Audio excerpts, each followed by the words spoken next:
Nah, ini ada pertanyaan dari Mas Rahmat ya. Assalamualaikum, selamat malam Coach. Coach, buat mitra yang baru maupun udah lama tapi belum berbonus. Nah, bagaimana nih caranya untuk melawan rasa malas, jenuh, dan bosan?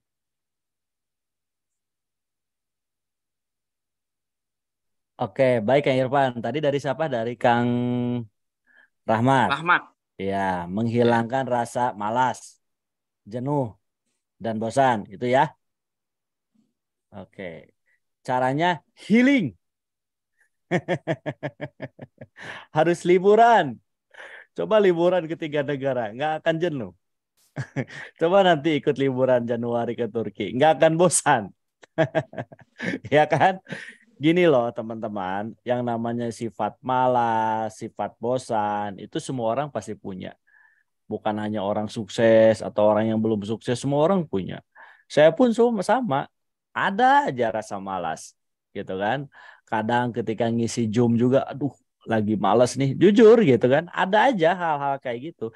Tapi yang saya miliki, oh iya ya, karena udah dinikmatin aja.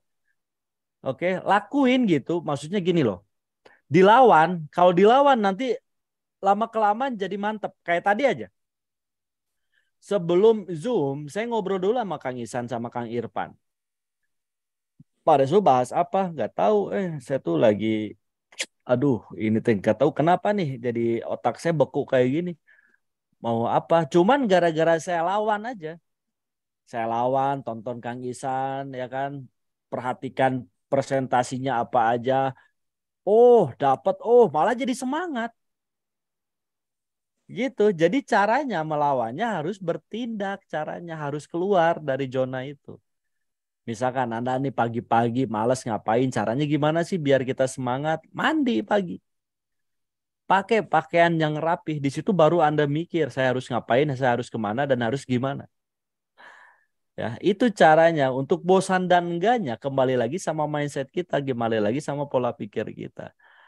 Dan gini loh, bosan tuh bukan karena kita kerjaan kita, bukan karena tempat tinggal kita. Itu mah dari pemikiran kita. Kalau kita nikmati, kita syukuri, nggak ada bosan itu. Aman semua. Wah, bosan Pak, saya Pak, istri saya itu mulu. Masa biar nggak bosan cari istri lagi? Kan nggak kayak gitu konsepnya. Paham ya? Berarti sih gimana caranya? Yuk kita liburan kemana sebentar? Boleh, boleh. Ya, Anda misalkan sekarang dapat bonus, boleh nggak Pak? Saya biar biar lebih semangat lagi, saya makan sama keluarga di restoran mahal. Silakan. Ya, saya jalan-jalan dulu Pak sama anak istri. Silahkan. Malah itu diperbolehkan. Ya, paham ya? Jadi teman-teman, caranya lawan, lakukan. Oke, itu kalau dari saya ya. Mungkin ada masukan dari mentor saya ini, Kang Ihsan Saiful Milas, silakan mau nambahin. Kalau saya malas gak bisa dilawan, Pak. Tapi Tapi dibalikin aja. Mau malas hidup miskin, mau malas prospek. asik, emang kelas ini jawabannya. Oke, dan saya juga sebenarnya sekarang, alhamdulillah udah nggak ada ya. Tapi masih ada juga Kang Ihsan, saya punya rasa malas.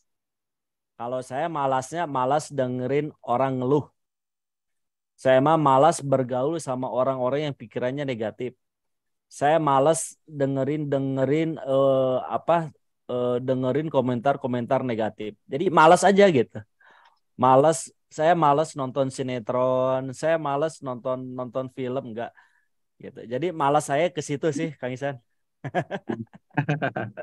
Ya balik pindahin aja malasnya gitu. Iya, betul. Saya juga bosan sekarang Kang Isan. Bosan hirup susah. Jadi gak punya bonus apakah udah masih semangat? Gak punya bonus apa udah malas gak punya bonusnya gitu. Oh, mantap. Jadi kalau udah bosen, udah malas gak punya bonus, berarti harus semangat prospek. Tapi kalau prospeknya udah gak semangat, berarti udah semangat nih, gak punya bonus pun semangat terus ini. Asik. Jawabannya tuh kelas banget nih, Pak Isan ini mantap. Coba ada lagi yang lain mungkin pertanyaannya yang seputar tadi ya, boleh ya, seputar apa materi Kang Isan tadi disambung materi saya tadi, boleh. Oke, ini Pak ada pertanyaan selanjutnya nih. Ada dari Mas Ihsan Ma'arif. Nah, kayaknya ini dari Medan nih, dari Basecamp Tasikmalaya nih. Assalamualaikum Pak. Poin-poin apa saja nih yang harus kita kasih materi ke mitra agar mitra kita jadi agar mitra kita pada jalan coach? Poin-poin apa saja yang harus kita kasih materi ke mitra agar mitra kita pada jalan coach? Oke, boleh Kang Ihsan dulu. Siap. Jadi kalau masalah mitra supaya jalan ya kitanya dulu yang harus jalan. Cuman kitanya jalan ini jangan sembunyi-sembunyi. Ya, tunjukkan diri kitanya jalan. Makanya share aktivitas kita di grup, aktivitas kita di mana? Di status, share broadcast juga. Mau mitranya nanggapin atau enggak terserah. Yang penting kita tunjukkan kita itu terus jalan. Nanti juga kalau kita jalan, mitra itu pasti jalan. Kalau kita lari, mitra juga pasti lari gitu. Jadi jangan mitranya nanti jalan dulu kan.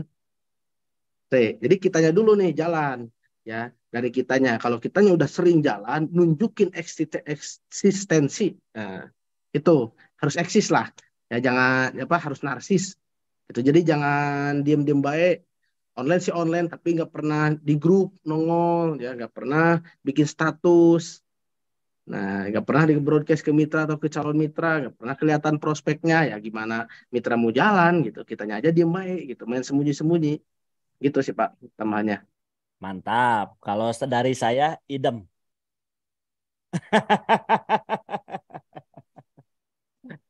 Gampang kan jawabnya? Ya, daripada itu apa? Idem. Intinya jangan pernah menaruh harapan sukses kita terhadap orang lain. Taruhlah sama Tuhan Yang Maha Kuasa.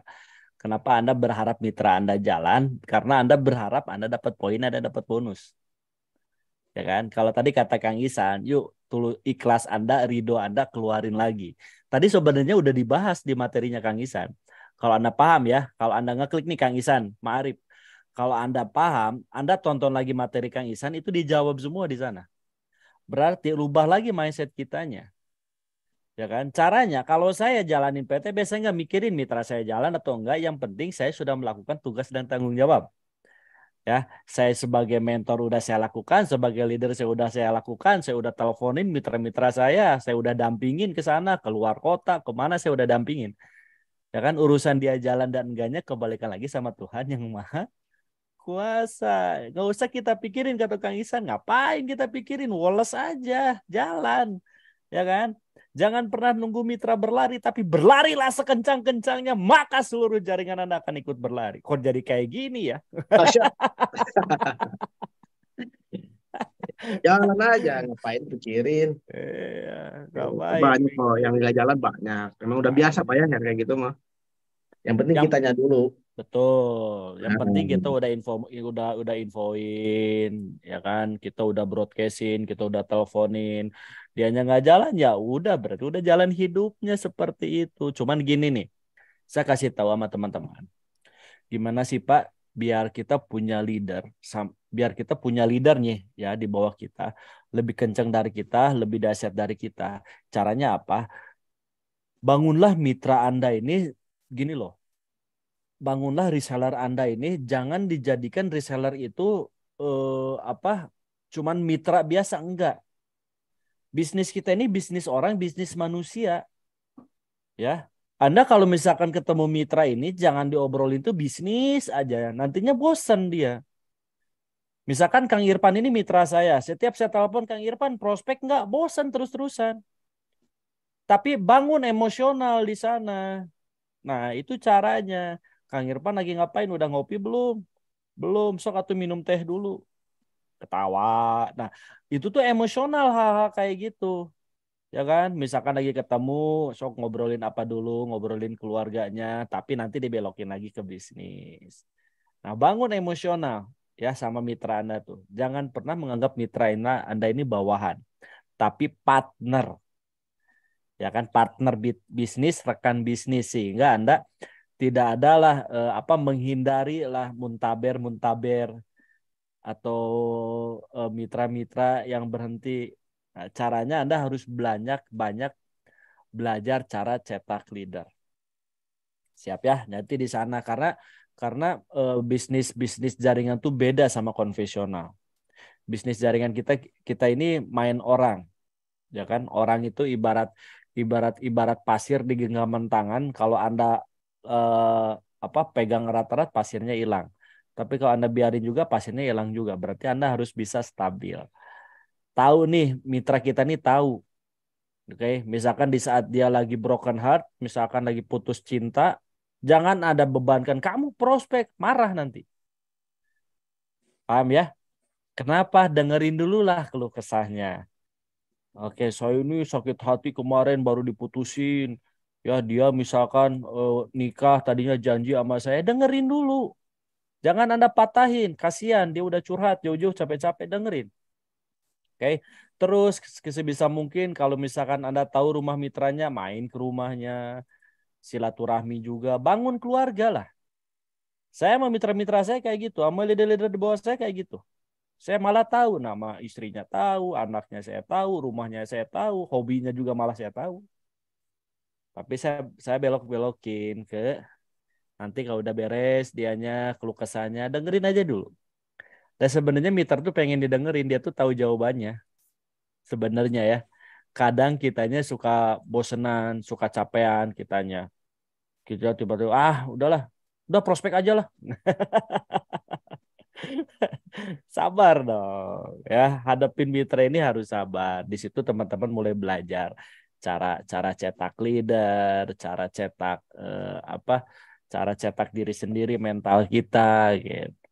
Mantap, pertanyaannya bagus ya kan. Banyak sih jawabannya mah. Di mana Pak jawabannya? Sering nonton YouTube saya, banyak tuh sebenarnya jawabannya di sana. Oke, next question. Asik, kayaknya. Oke.